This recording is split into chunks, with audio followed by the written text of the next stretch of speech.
Bulletin में सबसे पहले बात तर्जुमान पाक फौज लेफ्टिनेंट जनरल अहमद शरीफ चौधरी ने अज़्म इस्तेहकाम से मुतालिक प्रोपेगेंडा मुस्तरद कर दिया। कहते हैं अज़्म इस्तेहकाम कोई मिलिट्री ऑपरेशन नहीं बल्कि मरबूत और हमागीर इंसदादे दहशत गर्दी मुहिम है। इंतहाई संजीदा इशूज को सियासत की भीड़ चढ़ाया जा रहा है। अज़्म इस्तेहकाम इसकी एक बड़ी मिसाल है। अज़्म इस्तेहकाम को ऑपरेशन ज़र्ब अज़्ब और राह निजात से गलत जोड़ा गया। उसका सबसे अहम मकसद जुर्म और दहशत गर्दी का गठजोड़ तोड़ना है। क्यों एक बड़ा सियासी माफिया उसके खिलाफ खड़ा हो गया। एक मजबूत लॉबी चाहती है कि उसके मकासद पूरे ना हो सकें।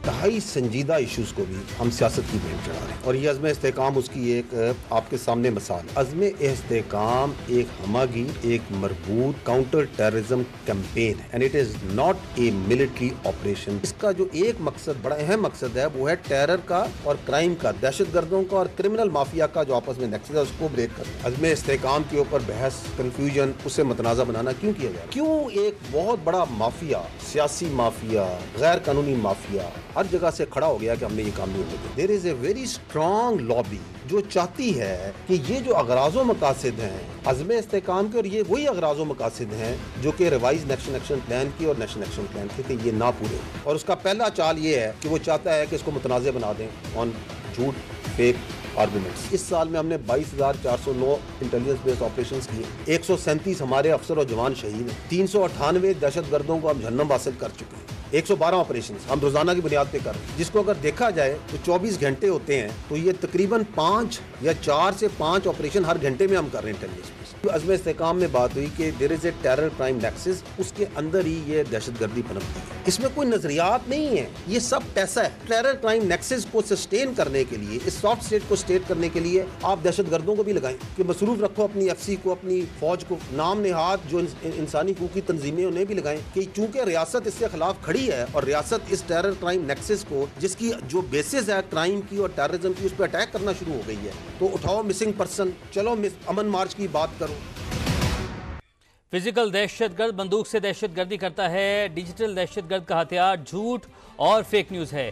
खारजी और डिजिटल दहशतगर्द दोनों का टारगेट फौज है। DGISPR लेफ्टिनेंट जनरल अहमद शरीफ की प्रेस कॉन्फ्रेंस। कहा पाक फौज फिजिकल और डिजिटल दहशतगर्दों के सामने खड़ी है। आज़ादी इज़हार राय के नाम पर डिजिटल दहशतगर्दों को हीरो बनाया जाता है।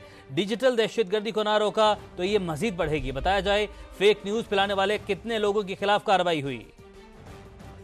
सोशल मीडिया पे फौज के खिलाफ और फौज की क़यादत के खिलाफ जो बातचीत हो रही है, ये है डिजिटल दहशतगर्दी। डिजिटल दहशतगर्द का तो कभी कभार पता ही नहीं होता कि ये है कौन। जो खारजी दहशतगर्द है, जो फिजिकली दहशतगर्द कर रहा है, वो भी फौज पे कानून नाफिज करने वालों और अदारों पे अटैक कर रहा है। और जो डिजिटल दहशतगर्द है वो भी फौज के ऊपर, फौज की क़यादत के ऊपर, फौज और अवाम के दरमियान के रिश्ते को कमजोर करने के लिए उस पर अटैक कर रहा है। जो डिजिटल दहशतगर्द है उसको कानून ने रोकना, वो इससे मिल रहा है, इसने से ये कह दिया, कल रात को ये हुआ था, इधर ये मीटिंग हुई थी, पता नहीं क्या कुछ झूठ कहां से क्या फैलाया जाता है। बजाय इसके कि इसके खिलाफ कानून और अदालतें और रेगुलेशन ये आगे बढ़े, इनको मजीद स्पेस दी जाती है। आज़ादी राय के नाम पे उनको हीरो बनाया जाता है। आपके मुल्क में इससे बहुत बड़ा हमला हो रहा है, आपके सामने हो रहा है। We don't stand in front of this digital terrorism through laws, through regulations, through monitoring, through regulation, तो ये multiple effects होगा। Time has come where the whole nation has to stand. Essential है वो जो illegal spectrum है, जो इस मुल्क को soft state बनाना चाहता है, उसकी हम इजाजत नहीं दे सकते। That must